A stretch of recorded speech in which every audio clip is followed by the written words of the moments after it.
ದರ್ಶನ್ ಮಾಡಿಕೊಂಡಿರೋ ಎಡವಟ್ಟಿಗೆ ಕೋಟಿ ಕೋಟಿ ಹಣ ಹಾಕಿರುವ ನಿರ್ಮಾಪಕರು ಕಂಗಾಲಾಗಿದ್ದಾರೆ. ಟೀಸರ್ನಿಂದಲೇ ಕೌತುಕ ಹುಟ್ಟಿಸಿದ್ದ ಡೆವಿಲ್ ಸಿನಿಮಾ ಕೇವಲ 25 ದಿನ ಶೂಟಿಂಗ್ ಆಗಿದೆ. ಮೊದಲ ಸ್ಕೆಡ್ಯೂಲ್ ಚಿತ್ರೀಕರಣದ ವೇಳೆ ದರ್ಶನ್ ಆಕ್ಷನ್ ಸೀಕ್ವೆನ್ಸ್ ಮಾಡೋದಕ್ಕೆ ಹೋಗಿ ಎಡಗೈ ಮುರಿದುಕೊಂಡಿದ್ರು. ಇದೇ ಕಾರಣಕ್ಕಾಗಿ ದಾಸ ಶಸ್ತ್ರಚಿಕಿತ್ಸೆಗೆ ಒಳಗಾಗಿ ಈ ಸಿನಿಮಾ ಶೂಟಿಂಗ್ ಮುಂದಕ್ಕೆ ಹೋಗಿತ್ತು.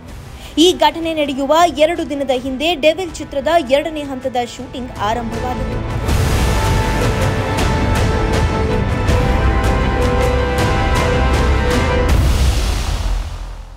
ಮಂಗಳವಾರ ದರ್ಶನ್ ಈ ಶೂಟಿಂಗ್ನಲ್ಲಿ ಭಾಗವಹಿಸಬೇಕಿತ್ತು. ಅಷ್ಟರಲ್ಲಿ ಡಿವಾಸ್ ಪೊಲೀಸರ ಅತಿಥಿಯಾಗಿದ್ದಾರೆ. ಈ ಕಡೆ ದರ್ಶನ್ ಅರೆಸ್ಟ್ ಆಗಿದ್ದಾರೆ ಎಂಬ ಸುದ್ದಿ ಕೇಳಿದ ತಕ್ಷಣ ನಿರ್ದೇಶಕ ಮಿಲನ ಪ್ರಕಾಶ್ ಶಾಕ್ಗೆ ಒಳಗಾಗಿದ್ದಾರೆ. ಶೂಟಿಂಗ್ ಅನ್ನ ಸ್ಟಾಪ್ ಮಾಡಿದ್ದಾರೆ. ಡೆವಿಲ್ ಚಿತ್ರವನ್ನ ಡಿಸೆಂಬರ್ 25ಕ್ಕೆ ಬಿಡುಗಡೆ ಮಾಡ್ತೀವಿ ಅಂತ ಹೇಳಿದ್ದ ನಿರ್ದೇಶಕ ಪ್ರಕಾಶ್ ಸದ್ಯ ಕಂಗಾಲಾಗಿದ್ದಾರೆ.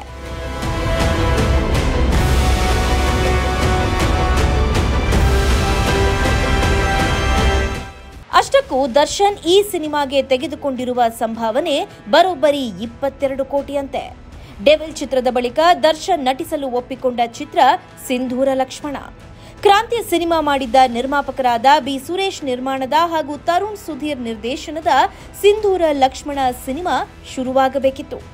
ಆದರೆ ದರ್ಶನ್ ಎಡವಟ್ಟಿನಿಂದ ಸಿಂಧೂರ ಲಕ್ಷ್ಮಣ ಸಿನಿಮಾ ಶೂಟಿಂಗ್ ಕೂಡ ಸಾಕಷ್ಟು ವರ್ಷಗಳ ಕಾಲ ಮುಂದಕ್ಕೆ ಹೋಗಲಿದೆ. ಈ ಸಿನಿಮಾಗೆ ದರ್ಶನ್ ಪಡೆದಿರೋ ಅಡ್ವಾನ್ಸ್ 3 ಕೋಟಿಯಂತೆ.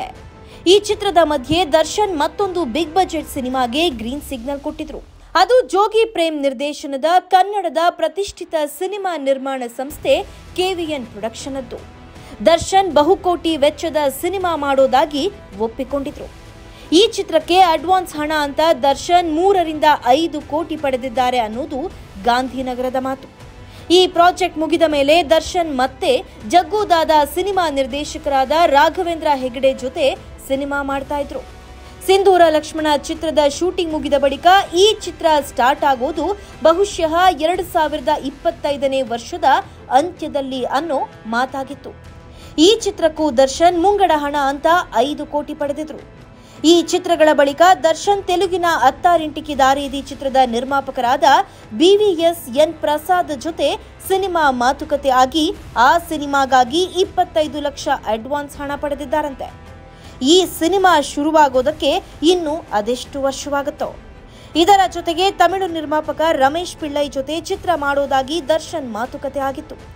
ಈ ಸಿನಿಮಾ ಮಾಡೋದಕ್ಕಾಗಿ ಅಡ್ವಾನ್ಸ್ ಹಣ ಅಂತ 25 ಲಕ್ಷ ಪಡೆದಿದ್ರು. ಹಾಗೆ ಮತ್ತೊಬ್ಬ ಹೈದರಾಬಾದ್ ನಿರ್ಮಾಪಕ ರಘುನಾಥ್ ಎಂಬುವವರ ಜೊತೆ ಸಿನಿಮಾ ಮಾತುಕತೆ ನಡೆದಿದ್ದು ಈ ಸಿನಿಮಾಗಾಗೂ ದರ್ಶನ್ 25 ಲಕ್ಷ ಅಡ್ವಾನ್ಸ್ ಹಣ ಪಡೆದಿದ್ರು. ಇನ್ನು ಇಡೀ ಇಂಡಸ್ಟ್ರಿಗೆ ತಿಳಿದಿರುವ ವಿಚಾರ ಅಂತಂದ್ರೆ ದರ್ಶನ್ ಅಡ್ವಾನ್ಸ್ ಪಡೆದ ಹಣವನ್ನ ಯಾವುದೇ ಕಾರಣಕ್ಕೂ ಹಿಂತಿರುಗಿಸೋದಿಲ್ಲ. ಸಿನಿಮಾ ಸಮಸ್ಯೆಯಾಗಿ ನಿಂತು ಹೋದ್ರೆ ಅಡ್ವಾನ್ಸ್ ಹಣವನ್ನ ಹಿಂತಿರುಗಿಸದೇ ಇರೋ ಕಂಡೀಷನ್ ಮೇರೆಗೆ ದರ್ಶನ್ ಅಡ್ವಾನ್ಸ್ ಹಣ ಪಡೆದಿರ್ತಾರೆ. ಹಾಗಾದ್ರೆ ಈ ಸಿನಿಮಾಗಳ ಕಥೆ ಏನಾಗುತ್ತೆ ಅನ್ನೋದು ದರ್ಶನ್ ಕೇಸ್ನ ತನಿಖೆ ಮೇಲೆ ನಿಂತಿದೆ. ಎಂಟರ್ಟೈನ್ಮೆಂಟ್ ಬ್ಯೂರೋ, ಕರ್ನಾಟಕ ತಕ್. ಬೆಂಗಳೂರಿನಿಂದ ಮಂಗಳೂರುವರೆಗೆ, ಬೀದರ್ನಿಂದ ಚಾಮರಾಜನಗರದವರೆಗೆ ನಿಮ್ಮ ಸುದ್ದಿ ನಿಮ್ಮದೇ ಭಾಷೆಯಲ್ಲಿ. ಕರ್ನಾಟಕ ತಕ್.